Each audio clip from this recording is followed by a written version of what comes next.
Dear students, आज हम लोग केमिस्ट्री विषय में द्रव का वाष्पन के बारे में अध्ययन करेंगे। इससे पहले हम लोग गलनांक क्या है, गलन क्या है, इसके बारे में अध्ययन कर चुके हैं। हिमीकरण क्या है, हिमांक क्या है, इसके बारे में अध्ययन कर चुके हैं। अगला जो टॉपिक है द्रव का वाष्पन है, इवेपोरेशन ऑफ लिक्विड है।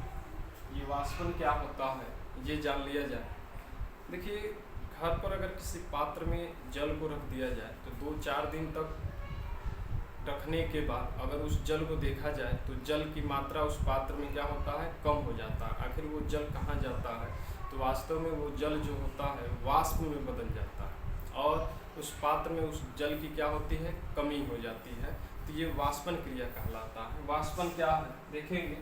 सामान्य ताप पर किसी द्रव के ऊपरी सतह से सामान्य ताप पर किसी द्रव के ऊपरी सतह से जब द्रव वाष्प में बदल जाता है तो इस क्रिया को हम वाष्पन कहते हैं। सामान्य ताप पर किसी द्रव के ऊपरी सतह से द्रव जब वाष्प में रूपांतरित हो जाता है तो इस क्रिया को हम क्या कहते हैं, वाष्पन कहते हैं, इवेपोरेशन कहते हैं। देखेंगे, वाष्पन क्रिया जो है एक प्रकार की ये भौतिक क्रिया है और वाष्पन क्रिया को प्रभावित करने वाले कई फैक्टर्स होते हैं, कई कारक होते हैं जो प्रभावित करते हैं और एक एक कारक के बारे में अध्ययन करेंगे। पहला कारक क्या है, टेम्परेचर। पहला कारक है फैक्टर है। पहला इसमें कारक देखेंगे तापमान, टेम्परेचर है। देखेंगे कि जब हम तापमान को इंक्रीज करते हैं, बढ़ाते हैं, तो वाष्पन की क्रिया भी उसी के साथ क्या होती है, बढ़ती जाती है। जब ताप किसी भी द्रव का ताप जब बढ़ाया जाता है तो वाष्पन क्रिया भी क्या होती है, बढ़ती जाती है। तापमान बढ़ाएंगे तो वाष्पन क्रिया भी क्या होगी, बढ़ेगी और तापमान जब हम कम करेंगे तो वाष्पन क्रिया भी क्या होगी, कम होगी। ठीक है, यानी तापमान पर निर्भर करता है। वाष्पन क्रिया किस पर निर्भर करता है, तापमान पर निर्भर करता है। दूसरा क्या है, द्रव के सतही क्षेत्रफल। दूसरा क्या है, द्रव के सतही क्षेत्रफल है। सतही क्षेत्रफल।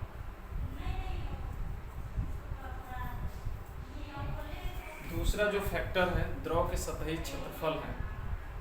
अगर जिस पात्र में हम द्रव को रखें हैं और उस द्रव के सतही क्षेत्रफल अगर अधिक होगा तो वाष्पन क्रिया भी अधिक होगी। अगर द्रव के सतही क्षेत्रफल जितना ही कम होगा वाष्पन क्रिया भी उतनी ही कम होगी। जैसे एग्जाम्पल के रूप में देख सकते हैं, अगर हम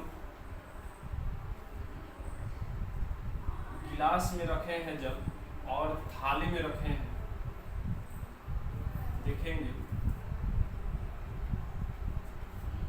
अगर गिलास में रखे हैं जल तो देखिए यहाँ गिलास में जो सतही क्षेत्रफल है यह कम है किसके तुलना में, थाली की। थाली में देखेंगे सतही क्षेत्रफल जो है अधिक है। थाली में अधिक सतही क्षेत्रफल होने के कारण वहाँ पे वाष्पन क्रिया अधिक होगा और गिलास की सतही क्षेत्रफल जो है कम है, इसलिए गिलास में जो वाष्पन क्रिया होगी थाली की तुलना में क्या होगी, कम होगी। तीसरा देखेंगे इसका कारक फैक्टर। तीसरा कारक जो है वायु का प्रवाह। वायु का प्रवाह। देखिए, अगर किसी पात्र में हम जल रख दिए हैं, मान लिया जाए ये कोई पात्र है और इस पात्र में हम जल रख दिए हैं और हवा की तेज झोंके गुजार रहे हैं, उसके ऊपर से हवा की तेज झोंके जो हैं, हवा की तेज झोंके जब गुजार रहे हैं तो जितने ही तीव्र हवा चलेगी उतने ही जो सतह से ऊपर जल के अणु जो वाष्प में रूपांतरित हो रहे हैं वो जल्दी जल्दी क्या होंगे, सतह से हटते जाएंगे। सतह से ये देखिए वाष्प अगर बनकर उठ रहा है, जल की सतह से वाष्प बनकर जब उठ रहा है तो हवा की तेज झोंके जब डालेंगे, वायु की तेज झोंके जब डालेंगे तो सतह से जो वाष्प होते हैं, वाष्प के और उतने ही जल्दी क्या होंगे, हटते जाएंगे। अब जितने ही जल्दी हटेंगे उतने ही जल्दी नीचे से जो जल के अणु है उतने ही जल्दी से क्या होंगे, वाष्प में रूपांतरित होते जाएंगे। ठीक है, इस प्रकार वाष्पन क्रिया तीव्र गति से होगा। तो ये तीसरा कारक है वायु का प्रवाह। अगर वायु का प्रवाह तेज होगा, तीव्र होगा, तो वाष्पन की क्रिया भी तीव्र होगी। और वायु का प्रवाह अगर धीमी गति से है तो वाष्पन की क्रिया भी धीमी गति से होगी। तीसरा देखेंगे, तीसरा क्या कारक है, तीसरा जो फैक्टर है, तीसरा फैक्टर जो है वो है आर्द्रता।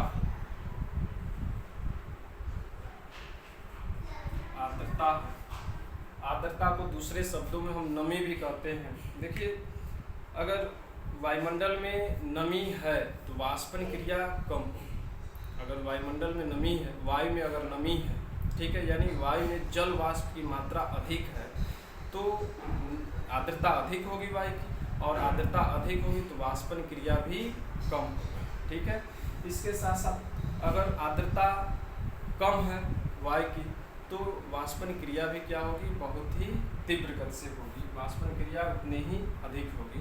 यानी आर्द्रता अधिक है तो वाष्पन क्रिया कम होगी, और आर्द्रता अगर कम है तो वाष्पन क्रिया तीव्र होगी, अधिक होगी। ठीक है, तो ये चार प्रमुख कारक हैं जो द्रव के वाष्पन क्रिया को क्या करते हैं, प्रभावित करते हैं। ठीक है, आगे देखेंगे वाष्पन क्रिया का उदाहरण एकादो है, उदाहरण को भी जान लिया जाए, एग्जाम्पल को जान लिया जाए। देखिए, पहला एग्जाम्पल क्या है, जून के महीने में देखेंगे, जून का जो महीना होता है, जून के महीने में इन्वायरमेंट का टेम्परेचर अधिक होता है और उस समय वायु में नमी बहुत ही कम होती है, यानी वायु की आर्द्रता बहुत ही कम होती है। इसलिए जून के महीने में अगर कपड़ा धुलकर डाल दिया जाए सूर्य के प्रकाश में तो बहुत जल्दी सूख जाता है, कपड़ा जल्दी सूख जाता है। लेकिन वही अगस्त के महीनों में देखिए, अगस्त के महीनों में जब कपड़ा धुलकर डाला जाता है तो जून के तुलना में थोड़ा धीमे गति से सूखता है। ऐसा इसलिए होता है कि अगस्त के महीनों में जो वायु में नमी होती है या आर्द्रता जो होती है वो बढ़ जाती है। अगस्त महीने में आर्द्रता अधिक होती है, जब आर्द्रता अधिक होगी तो वाष्पन क्रिया भी क्या होगा, कम होगा। लेकिन वही जून के महीनों में देखेंगे वायु जो है शुष्क होती है, बहुत ही ड्राई होती है, और नमी जो है बहुत ही कम होता है, आर्द्रता कम होता है। इसलिए कपड़े जल्दी ही जून के महीने में सूख जाते हैं, जबकि अगस्त के महीने में लेट से, जून के तुलना में थोड़ा लेट से सूखते हैं। ठीक है, ये पहला उदाहरण हुआ। अगला उदाहरण देखेंगे,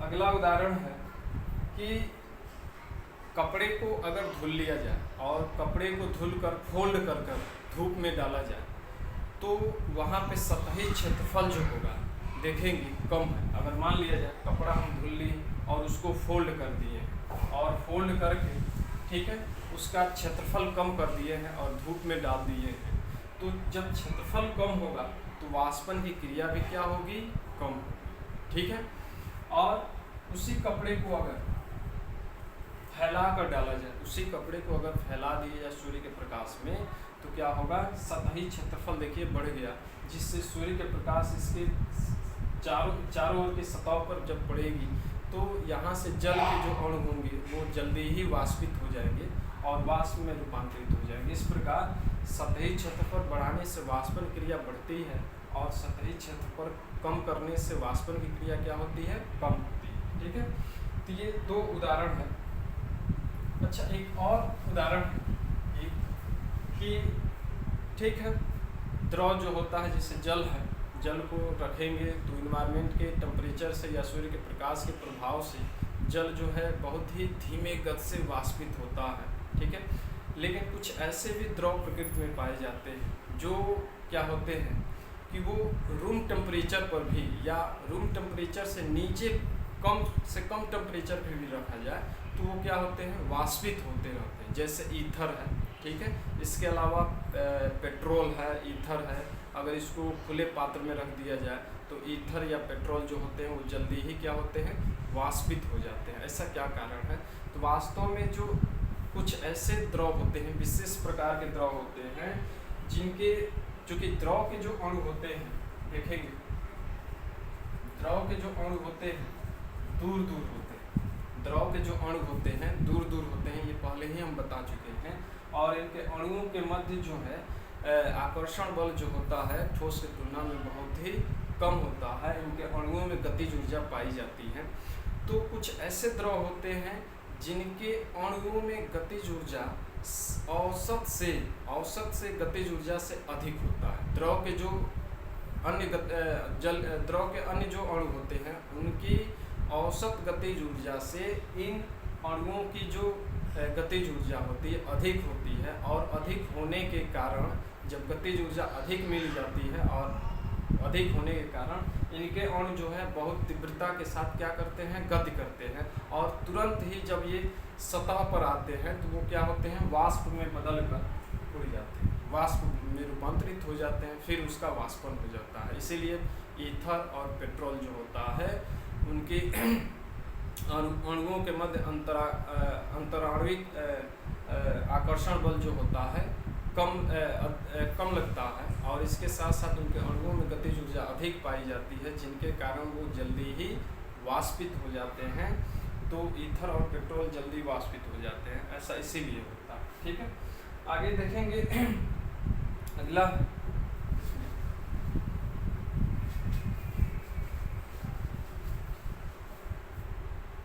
आगे अणुगत सिद्धांत के आधार पर वाष्पन की व्याख्या। अणुगत सिद्धांत के आधार पर अणुगत सिद्धांत के आधार पर अणुगत सिद्धांत के आधार पर वाष्पन की व्याख्या। वाष्पन की व्याख्या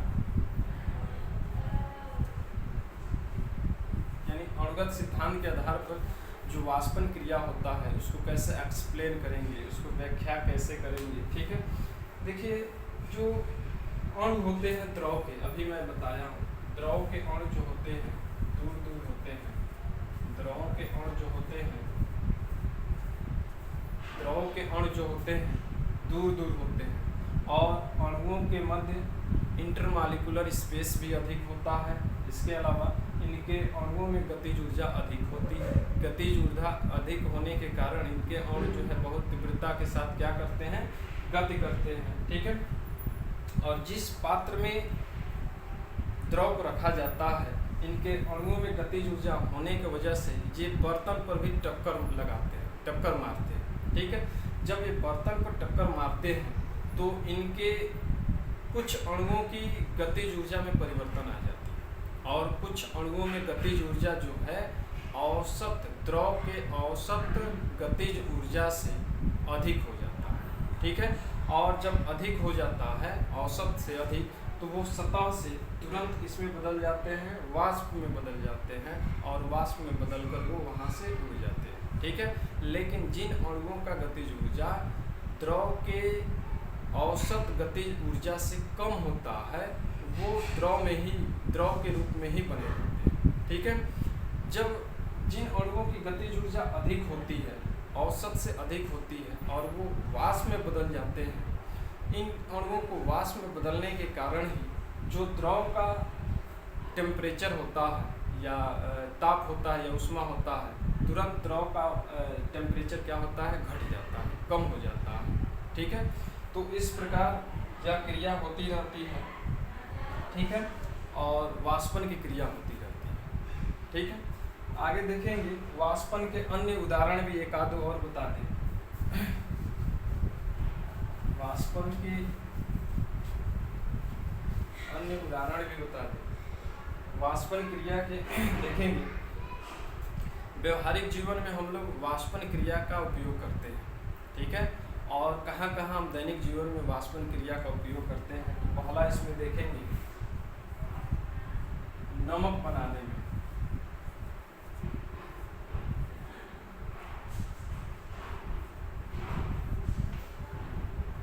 ठीक है, हम लोग दैनिक जीवन में वाष्पन क्रिया का भी उपयोग करते हैं। वाष्पन क्रिया देखिए नमक बनाने में किया जाता है। कैसे देखेंगे कि जो समुद्र होते हैं, समुद्र के किनारे छोटी छोटी क्यारियाँ बना दी जाती हैं। इस प्रकार समुद्र के किनारे छोटी छोटी क्यारियाँ बना दी जाती है। जब समुद्र के जल तीव्रता के साथ प्रवाहित होता है और आता है, तो इसमें चूँकि गड्ढानुमा संरचना होता है, तो इसमें जल की कुछ मात्रा रुक जाता है। ठीक है, और फिर सूर्य के प्रकाश के प्रभाव के कारण ये जल जो है वाष्पित होने लगता है, जल जो है वाष्प में बदल जाता है, और अंत में जल के अंदर पाए जाने वाले जो नमक होता है NaCl, जो घुला रहता है, घुलित अवस्था में होता है, वो बाद में क्रिस्टल में बदल जाता है। ठीक है, और उसी को लेकर फिर नमक बना लिया जाता है। तो इस प्रकार वाष्पन क्रिया जो है नमक बनाने में, इसका हम लोग व्यवहारिक जीवन में उपयोग करते हैं। दूसरा क्या है कि कपड़ों को सुखाने में भी वाष्पन क्रिया किया जाता है। ये भी हम लोग उपयोग करते हैं अपने दैनिक जीवन में। जो भी कपड़े हम धुलते हैं उसको लाकर सूर्य के प्रकाश में रख देते हैं, तो सूर्य के प्रकाश के प्रभाव के कारण, क्योंकि प्रकाश में टेम्परेचर होता है, ऊष्मा होता है, और उस टेम्परेचर के प्रभाव के कारण जल के अणु जल्दी ही किस में बदल जाते हैं, वाष्प में बदल जाते हैं। इस प्रकार की वाष्पन क्रिया होती है। और भी बहुत से तमाम हैं जो हम लोग वाष्पन क्रिया का हम लोग उपयोग दैनिक जीवन में करते हैं, लेकिन यहाँ पे 2 ही एग्जाम्पल आप लोगों के लिए काफ़ी है।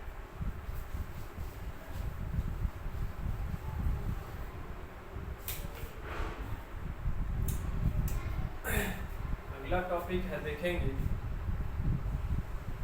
अगला है वाष्पीकरण द्वारा शीतलन। वाष्पीकरण द्वारा शीतलन है।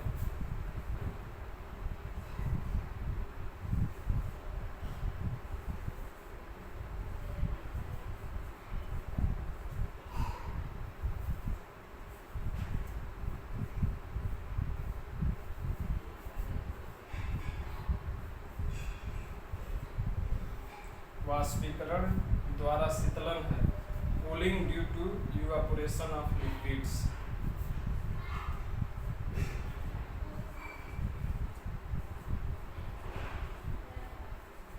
कूलिंग इवेपोरेशन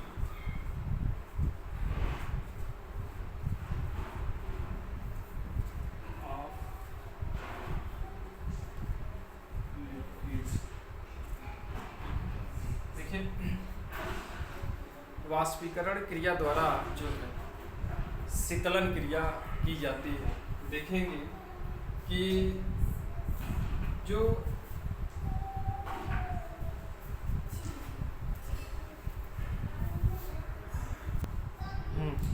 तो मैं समझाया हूँ कि किसी भी द्रव को, देखेंगे किसी भी द्रव को जब गर्म किया जाता है तो द्रव के जो अणु होते हैं उसमें ऊर्जा को ग्रहण करके उन अणुओं में गतिज ऊर्जा आ जाती है, और गतिज ऊर्जा जब आ जाती है तो उनके अणु तीव्र गति से गति करने लगते हैं। जैसे मान लिया जाए द्रव के अणु है,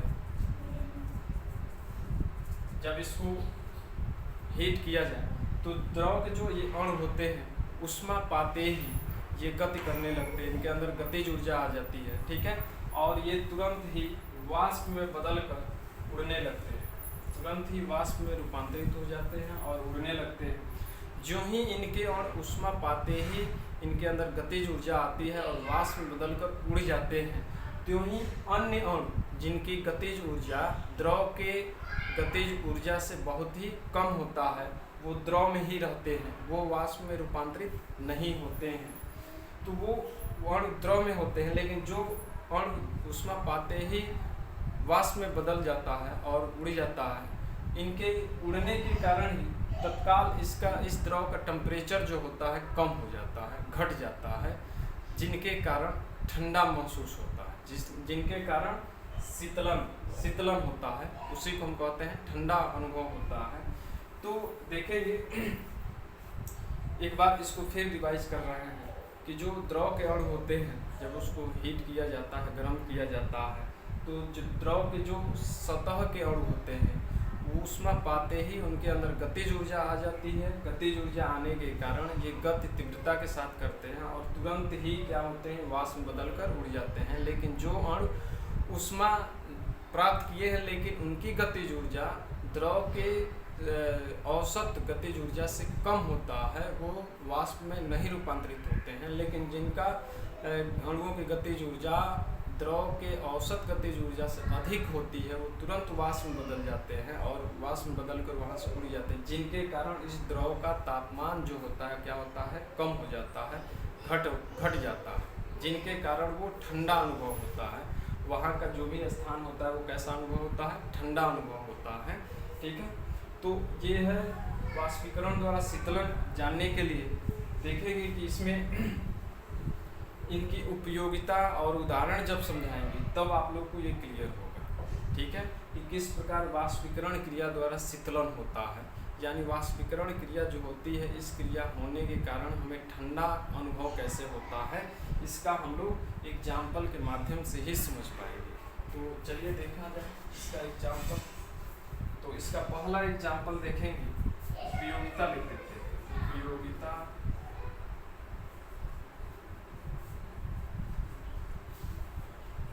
एवं उदाहरण। उपयोगिता एवं उदाहरण है, देखेंगे। पहला इसमें उदाहरण है कि स्प्रिट को जब हम लेते हैं, स्प्रिट जो होता है हाथ पर लेते हैं तो देखते हैं कि स्प्रिट क्या होता है, बाद में ठंडा अनुभूति होती है, ठंडा अनुभव होता है। ठीक है, ऐसा क्यों होता है? ऐसा इसलिए होता है जब हाथ के तल पर स्प्रिट को रखा जाता है तो हाथ के तल से ऊष्मा पाता है स्प्रिट के और तुरंत ही वो क्या होता है, वाष्पित हो जाता है। जो अणु ऊष्मा पा जाता है और उनकी गतिज ऊर्जा औसत द्रव के या स्प्रिट के अन्य अणुओं के तुलना में जो ऊर्जा होता है, गतिज ऊर्जा होता है, वो अधिक होता है, वो तो वाष्प में बदल कर उड़ जाता है। जब वाष्प में बदल जाता है तो स्प्रिट के टेम्परेचर तुरंत घट जाती है और घटने के कारण वो ठंडा अनुभूति होती है, ऐसा इसलिए होता है। दूसरा उदाहरण देखेंगे। दूसरा उदाहरण जो है कि गर्मी के दिनों में फर्श पर पानी छिड़क दिया जाता है और कुछ समय के बाद वहाँ का फर्श जो है ठंडा अनुभूति होती है। ऐसा इसलिए होता है कि गर्मी के दिनों में फर्श जो है खूब गर्म होता है, जब उस पर जल का छिड़काव कर देते हैं तो जल के अणु जो है वहाँ से कुछ अणु ऊष्मा लेकर तुरंत वाष्पित हो जाते हैं, जिनके कारण वहाँ का ऊष्मा जल के अणुओं द्वारा ऊष्मा लेकर वाष्पित हो जाते हैं। तो वहाँ का सतह जो है बाद में टेम्परेचर घट जाता है सतह का, जिसके कारण उस सतह जो है ठंडा अनुभूति होती है। तीसरा उदाहरण जो है देखेंगे।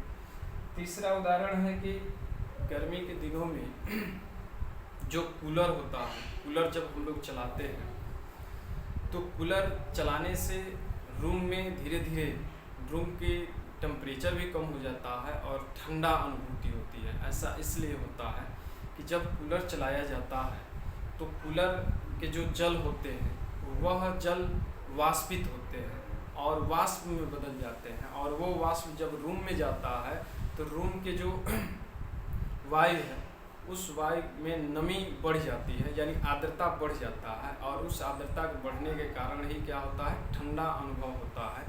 ठीक है, तो कूलर चलाने से क्या होता है, रूम धीरे धीरे क्या होता है, ठंडा हो जाता है। ये वाष्पन क्रिया के कारण ही ऐसा होता है। ठीक है, अगला उदाहरण इसमें देखेंगे कि गर्मी के दिनों में घड़े में रखा पानी जो है जल्दी ही ठंडा होता है। ठीक है, ऐसा क्यों होता है? अगर मान लीजिए ये घड़ा है, ये घड़ा है और इसमें पानी भर दिए हैं, ये घड़ा है इसमें पानी भर दिए हैं, तो जल के जो घड़े जो हैं, घड़े के आंतरिक सतह पर छोटे छोटे छिद्र होते हैं और बाहर भी होते हैं, दोनों सतहों पर होती है। घड़े की जो आंतरिक सतह है उसमें छोटे छोटे छिद्र होते हैं, बहुत बारीक छिद्र होते हैं। जब इसमें जल भरा जाता है तो जल के जो अणु होते हैं उस छिद्र में प्रवेश कर जाते हैं, जल के जो अणु होते हैं उस घड़े के छिद्र में प्रवेश कर जाते हैं और जल के ऊष्मा को लेकर जब ये बाहरी सतह पर आते हैं और बाहरी सतह पर जब आते हैं तो बाहरी टेम्परेचर का प्रभाव जब पड़ता है तो वो तुरंत वाष्प में बदल जाते हैं और जल के ऊष्मा को भी लेकर वो बाहर निकल जाते हैं, जिनसे जल घड़े के अंदर रखा जल का टेम्परेचर जो होता है कम हो जाता है, घट जाता है, जिनके कारण जल जो है ठंडा हो जाता है। तो ये 4-5 एग्जाम्पल हैं जो कि वाष्पीकरण द्वारा शीतलन को के उदाहरण को समझाया जा सकता है। ठीक है, एक और उदाहरण है, एक और उदाहरण देखेंगे। लास्ट उदाहरण है कि क्या कारण है कि गर्मी के दिनों में हम लोग सूती कपड़े पहनते हैं। गर्मी के दिनों में हम लोग सूती कपड़े पहनते हैं। क्या कारण है कि गर्मी के दिनों में हम लोग सूती कपड़े पहनते हैं? तो देखिए, सूती कपड़ा जो होता है वो जल का सबसे अच्छा अवशोषक होता है। अगर जल उसमें डाला जाए तो जल को वो आसानी से अवशोषित कर लेता है। अगर हम लोग गर्मी के दिनों में सूती कपड़ा पहनते हैं, चूँकि गर्मी के दिनों में पसीना ज़्यादा आती है, जब पसीना शरीर की सतह पर होती है या त्वचा पे होती है तो कपड़ा जो होता है काटन का या सूती का, वो उस पसीने को क्या करता है, अवशोषित कर लेता है। और जब इन्वायरमेंट का टेम्परेचर उस कपड़े पे पड़ता है तो जो पसीने के यानी अणु होते हैं, यानी वो भी एक प्रकार का जल ही है, वो तुरंत वाष्पित हो जाते हैं। इन्वायरमेंट के टेम्परेचर के प्रभाव के कारण वो उनके अणु जो होते हैं तुरंत वाष्प में बदल जाते हैं और फिर वाष्पित हो जाते हैं। जो ही ये वाष्पित होते हैं त्यों ही हमें ठंडा अनुभूति होती है। ठीक है, ठंडा का अनुभव होता है। ऐसा इसीलिए कि जो भी गर्मी के दिनों में हम लोग सूती कपड़े का ही प्रयोग करते हैं। यही कारण है कि हम लोग सूती कपड़ा पहनते हैं। ठीक है, अगला है तो आज के लिए बस इतना ही। फिर कल अगले टॉपिक आप लोग बताएंगे।